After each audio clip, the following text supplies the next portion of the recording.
Monsieur le ministre de la Justice, est-ce qu'il n'est pas possible qu'on revoie la procédure judiciaire en matière foncière? C'est un goulot d'étranglement dans notre société. Alors, monsieur le ministre des Cadastres, mes prédécesseurs l'ont dit, je ne sais pas s'il faut que je le réitère, c'est le ministère le plus corrompu. Dans ce ministère, il y a des gens qui sont riches plus que Dangote.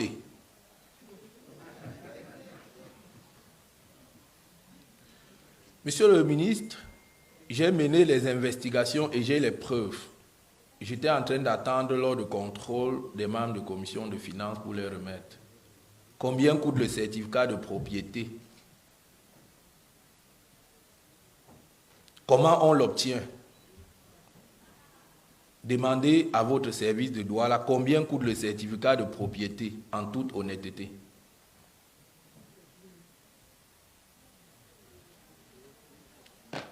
Moi, je l'ai trouvé sur Internet que le certificat de propriété coûte 2800.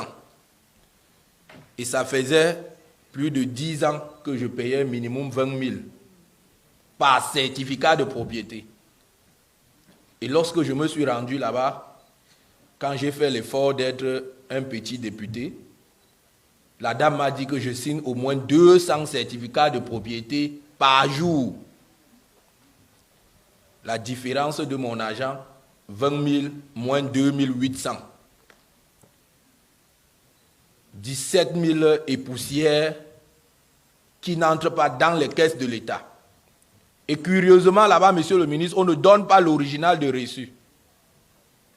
On prend un format, on enregistre votre nom.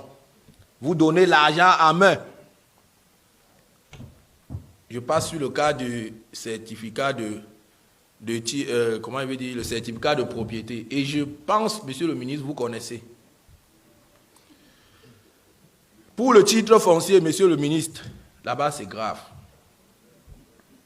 Pour avoir un titre foncier, monsieur le ministre, voici comment ça se passe. Vous connaissez, mais je dis quand même. Monsieur le ministre, on commence d'abord par vous dire que les cartons sont finis. L'imprimerie nationale ne produit plus depuis 10 ans. Mais si tu me vois tout à l'heure, tu auras quand même le carton. Autant de titres fonciers, autant de 100 000. Monsieur le ministre, si vous voulez la preuve, appelez l'honorable Dieu-Mini, je vous donne.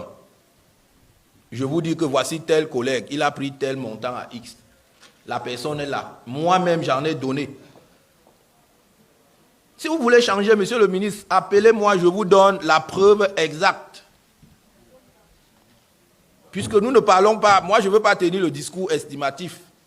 Je vous dis ce qui est réel et je peux vous produire les documents à l'appui.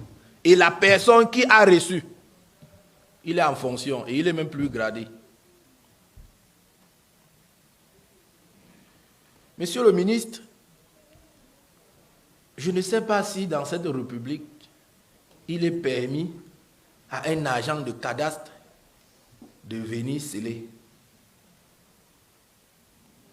J'ai cherché les tests fatigués. Il vous dit que l'espace y appartient à l'État. On vous scelle. J'ai demandé au directeur général des impôts, est-ce que vous pouvez me donner les textes qui permettent de sceller un contribuable? On ne scelle pas un contribuable, on écrit à un contribuable et on passe à un recouvrement forcé.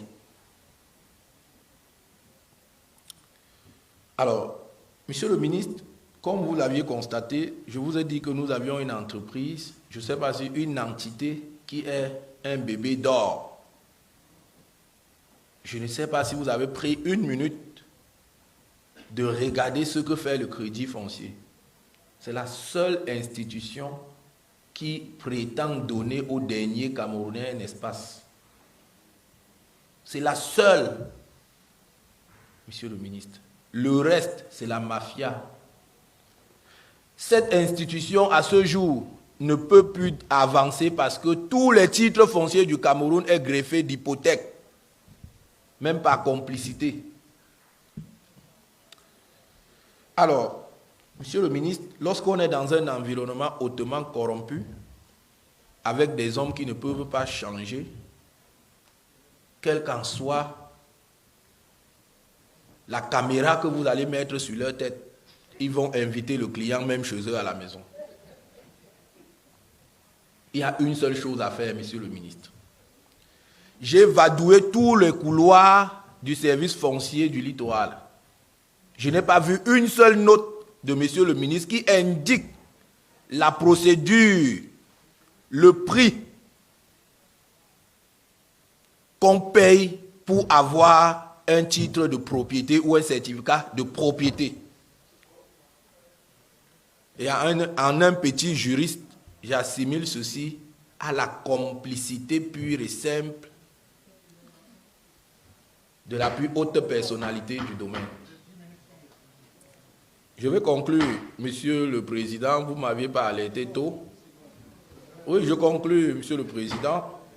C'est vrai que quand on dit des vraies choses, il faut quand même les 10 minutes arrivent aussi très vite. Je voudrais conclure en faisant une proposition, Monsieur le ministre des Cadastres. J'ai passé quelques moments en Tunisie et c'était agréable à voir. Aujourd'hui, vous allez à Douala Yassa. On n'a pas occupé 10% de Yassa, mais les gens sont aidés. Il y a déjà, ils ont créé leur village, ils sont là-bas, ils vendent. Un seul Camerounais a 100 titres fonciers en lui seul, alors qu'il y en a qui n'ont rien. Monsieur le ministre, je vous fais une suggestion. C'est l'État qui doit décréter un quartier à travers la communauté urbaine ou à travers le maire de ville ou la commune. Ce n'est pas le Camerounais qui va viabiliser sa zone, fixe son prix et impose aux Camerounais. C'est moi qui vous remercie, Monsieur le Président.